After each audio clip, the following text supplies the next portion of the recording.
être appelé à une grande mission, mais tu es faible. Tu peux être appelé à réaliser de grandes choses, mais tu n'as pas la force. Tu ne peux pas, quelque chose te combat, des choses s'opposent. Parce que spirituellement parlant, tu es faible. Vous devez, chacun de nous, doit se connecter à Dieu. Développe ta relation avec le Seigneur. Il va te donner la force qu'il faut pour gravir ta montagne. Il va te donner l'intelligence qu'il faut. Il va te donner le courage qu'il faut. Il va te donner la détermination, la révélation qu'il faut. Sinon, il peut t'appeler à un grand niveau. Et puis, tu peux ne jamais l'atteindre. Tu peux ne jamais l'atteindre. Parce qu'il y a beaucoup d'appelés, il y a peu d'élus. Parce que sur le chemin, il y a des tris qui sont faits. Il y a des sélections qui sont faites par rapport aux attitudes de chacun. Tu peux être appelé, tu peux même commencer et tu finis mal, tu ne vas pas jusqu'au bout. Or, Dieu, il est le commencement, il est la fin. Donc, il a un programme pour chaque étape. Toi, tu dois rester connecté à lui. Est-ce que tu sais que plus ta mission est élevée, plus tu as besoin de nourriture spirituelle? Est-ce que tu sais que plus ta destinée est grande, plus tu as besoin du pain spirituel? Donne-nous aujourd'hui notre pain de ce jour. Tu as besoin d'être nourri par Dieu pour accomplir la destinée à laquelle il t'appelle. Si tu es appelé à une grande destinée et que tu n'as pas la connexion, le pain spirituel, la communion qu'il faut avec Dieu, tu vas finir comme Samson. Samson avait une grande destinée, mais il n'avait pas la nourriture spirituelle qui allait avec. Parce qu'il n'avait pas de relation avec Dieu. Il n'avait pas de vie de prière. Il n'avait pas de communion avec Dieu. Donc, il avait une grande mission, mais une petite force spirituelle. Physiquement, il était fort parce que Dieu l'avait oint pour qu'il puisse délivrer son peuple. Donc, physiquement, tu peux avoir des atouts. Tu peux être intelligent. Tu peux être belle par rapport au poste, ou bien comme Esther, parce que Dieu t'appelle à une situation de royauté, à un niveau glorieux. Donc, il t'a donné un corps qui va avec, ou alors il t'a donné une intelligence qui va avec, ou bien il t'a donné voilà, des talents par rapport à ce à quoi il t'appelle. C'est comme ça que Dieu fait. Donc, toi, tu as ça. Mais si spirituellement parlant, tu n'as pas la nourriture spirituelle, tu n'as pas la force, tu n'as pas la connexion que Dieu donne devant ta mission, tu vas échouer, tu ne vas pas réussir, tu vas capituler. Samson est rentré dans sa mission, mais il n'a pas terminé. Il n'a pas terminé sa mission. Il est mort aveugle parmi ses ennemis parce que Samson n'avait pas la force spirituelle. Il n'était pas un homme de prière. Donc, il était fort physiquement. Mais spirituellement parlant, il était faible. Il n'avait que le pain physique, mais il n'avait pas le pain spirituel. Matthieu chapitre 4, verset 4. L'homme ne se nourrira pas seulement de pain, mais de toute parole qui sort de la bouche de Dieu. Dieu doit te nourrir par rapport à la mission à laquelle il t'appelle. Dieu doit te nourrir par rapport à la montagne à laquelle il t'envoie. Dieu doit te donner la force par rapport à la destinée à laquelle il t'appelle. Donc, tu dois développer ta relation avec Dieu. Tu as l'habitude de dire que je sais que Dieu me réserve une grande destinée. Je sais que Dieu m'a appelé à de grandes choses.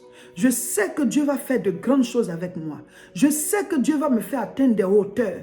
Dieu va m'envoyer à des sommets. Il va m'envoyer à des hauteurs.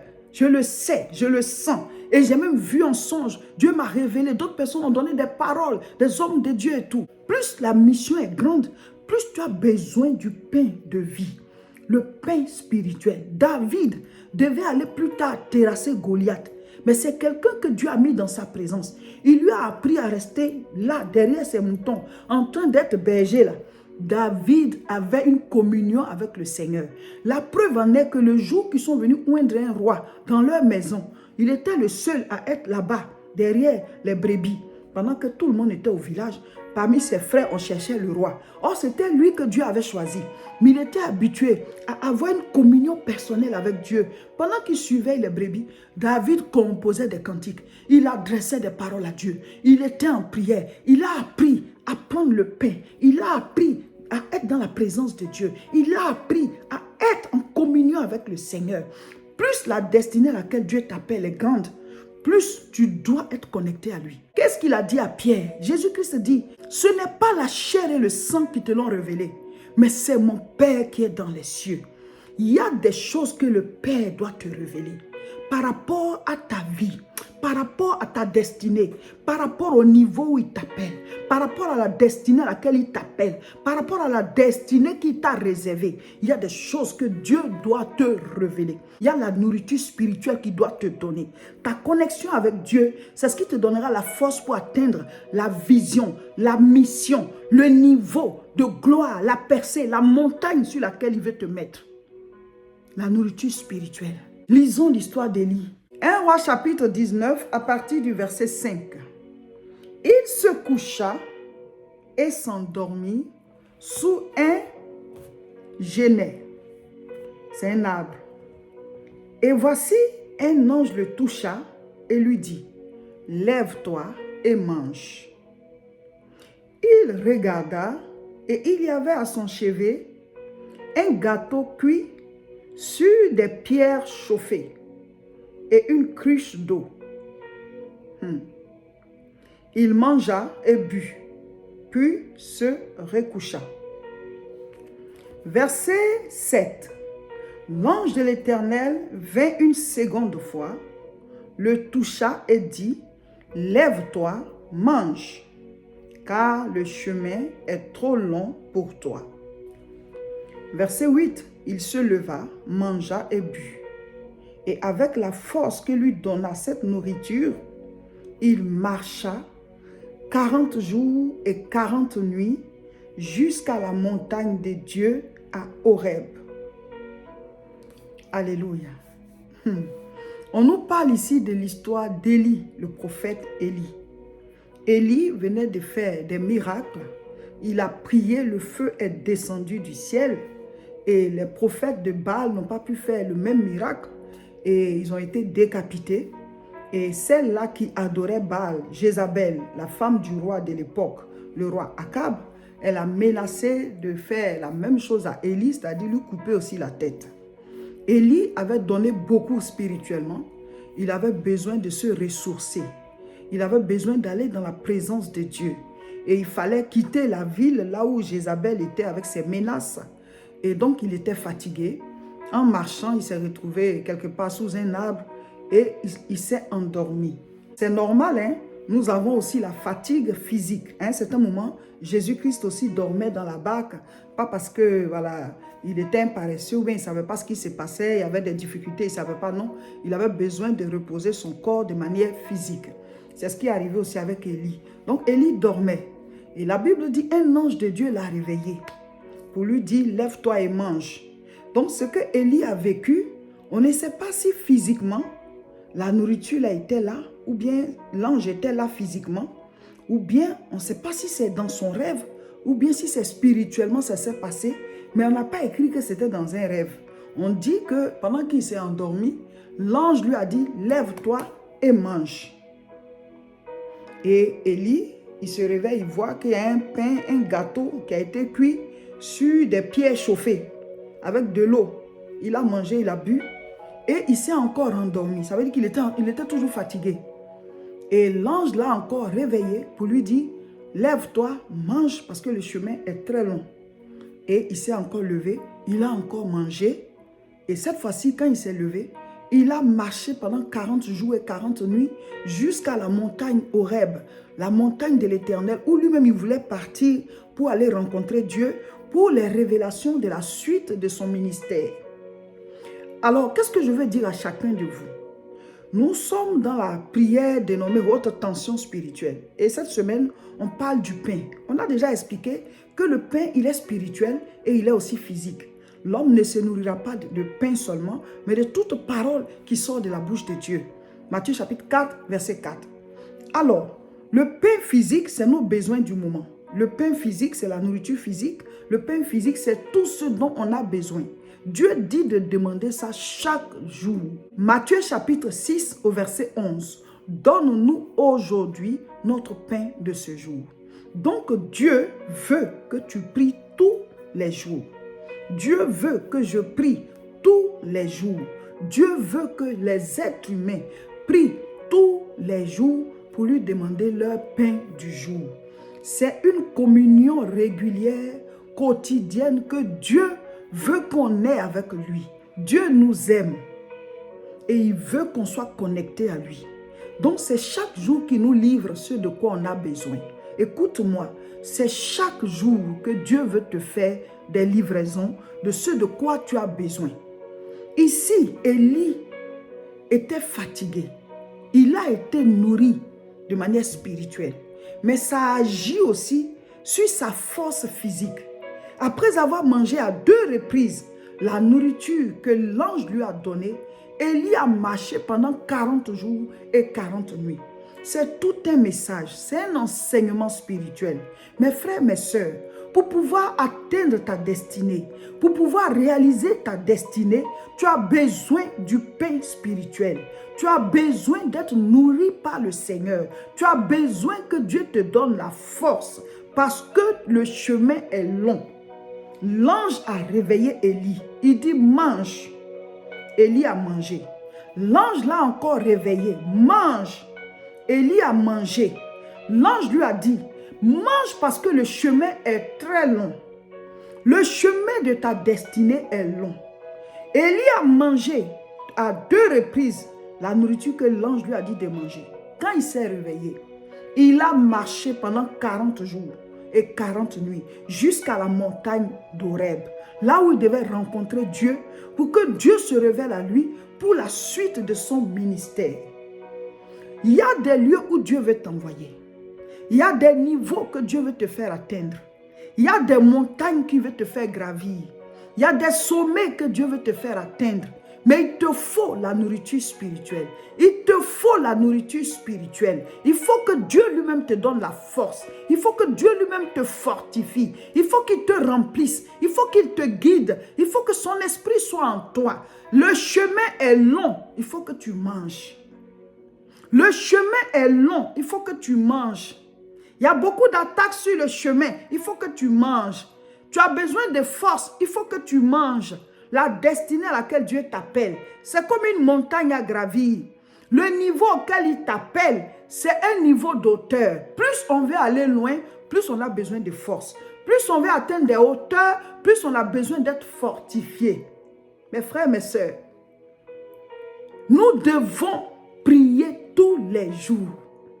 Nous devons prier tous les jours afin d'avoir notre pain quotidien. Pour atteindre les objectifs de nos vies, pour réaliser nos objectifs, pour atteindre les objectifs auxquels Dieu nous appelle, pour réaliser notre destinée, pour accomplir notre destinée, nous avons besoin d'être nourris par Dieu comme l'ange a nourri Élie pour qu'il puisse marcher pendant 40 jours et 40 nuits jusqu'à la montagne de Dieu, la montagne Horeb. Alléluia. Pour gravir les montagnes de ta vie, tu as besoin d'être nourri. Pour gravir les montagnes de ta vie, pour accomplir ta destinée, pour atteindre les sommets auxquels Dieu t'appelle, tu as besoin d'être nourri par lui. Car ce n'est pas par la force, ni par l'intelligence, mais c'est par l'Esprit de Dieu. Il y a des victoires qui doivent être acquises de manière spirituelle avant que physiquement tu ne puisses rentrer dedans.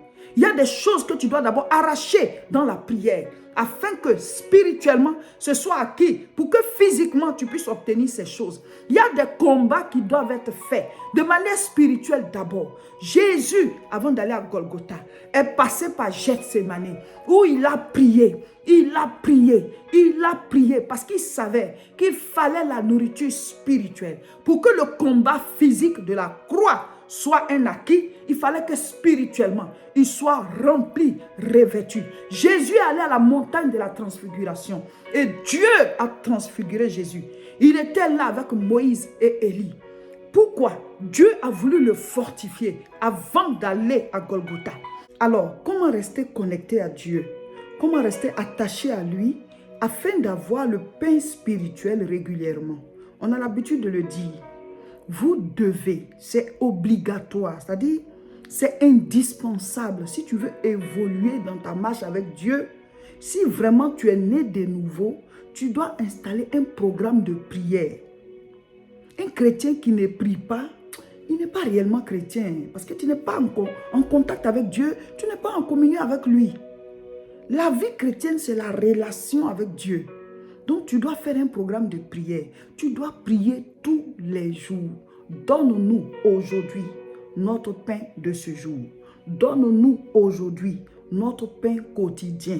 Si tu veux avoir le pain spirituel et le pain physique, que Dieu te donne spirituellement la force, la direction, la protection, c'est-à-dire sa présence, sa lumière, tout ce qu'il te faut pour que tu accomplisses ta destinée ici-bas, si tu veux que Dieu te donne ça de manière spirituelle. Et puis maintenant, si le spirituel est là, le physique aussi va être créé. Parce que c'est le spirituel qui engendre le physique. Donc, si tu veux tout ça, il faut que tu aies une communion régulière chaque jour. Donne-nous aujourd'hui notre pain de ce jour. À chaque jour suffit sa peine. Prie tous les jours. Choisis un temps dans la journée et quand le temps arrive, il faut que tu ailles prier. C'est selon ton propre programme. Au moins 30 à 45 minutes. Si tu le fais tous les jours. Et puis, tu lis aussi la Bible. Tu dois lire au moins un chapitre par jour. Fais-le au moins sur une période, tu vas voir. Tu vas voir les biens que tu vas recevoir et tu vas continuer même jusqu'à toute ta vie. Parce que quand tu vas faire sur une période, les résultats que tu vas voir, tu vas dire, mais j'aurais dû le faire depuis longtemps. Parce que normalement, c'est comme ça qu'un chrétien doit vivre. Jésus priait. Donc, tu ne peux pas ne pas prier puis tu dis que tu es chrétien. Donc, quand tu vas essayer ça, tu vas voir les biens que ça va t'apporter, mais tu vas établir ça pour toute ta vie. On est né de nouveau, on est désormais connecté à Dieu. Donc, cette relation-là, il faut l'entretenir. C'est comme ça que tu auras ton pain spirituel, duquel découle le pain physique, c'est-à-dire les besoins du moment, la protection, la guérison, l'ouverture des portes, les déblocages, les bénédictions, tout ça, ça découle de ta communion avec Dieu. Voilà. Voilà, cher peuple de Dieu, nous sommes toujours en haute tension spirituelle. Le thème de cette semaine, c'est « Donne-nous aujourd'hui notre pain de ce jour » ou bien notre pain quotidien. Le sujet de prière d'aujourd'hui, jeudi 30 novembre 2023 est « Seigneur, fais-moi comprendre l'importance du pain spirituel et du pain physique. » Et aujourd'hui, nous lisons Esther chapitre 7. Mettez en commentaire ce que vous avez compris, bien ce qui vous a marqué. Mais chaque jour, il faut lire le passage qu'on a donné et vous devez faire 2 séances de prière en 24 heures. Et chaque jour, chacun de nous doit proclamer des paroles qu'on a mises en ligne. Les fiches des sujets de prière et les proclamations sont en ligne. Prenez-les et priez avec. Mes frères, mes soeurs, chacun doit être un homme, une femme de prière. Vous pouvez nous prendre en marche. Ce n'est pas un jeûne, ce sont des prières intenses et profondes. C'est la haute tension spirituelle. Les samedis 9 et 16 décembre 2023 à Aubervilliers, à la même adresse, 29 rue Sadi Carnot, Aubervilliers. Mes frères, mes soeurs, ceux qui étaient aux 2 croisades, voilà, jumelles de novembre, c'était puissant. Donc, ne ratez pas. Venez tôt pour avoir de la place. En tout cas, organisez-vous, venez en famille, venez en couple ou bien venez seul, ça dépend de où vous êtes, de comment vous êtes. Dieu nous prend tous, mes frères, mes soeurs. Venez, on va prier. Venez, on va prier. Dieu est celui-là qui appelle à l'existence les choses qui n'existent pas et elles arrivent à l'existence. Il dit, je tiens la clé de David. J'ouvre et personne ne fermera. Je ferme et personne n'ouvrira. Il est tout puissant. Venez, on va prier.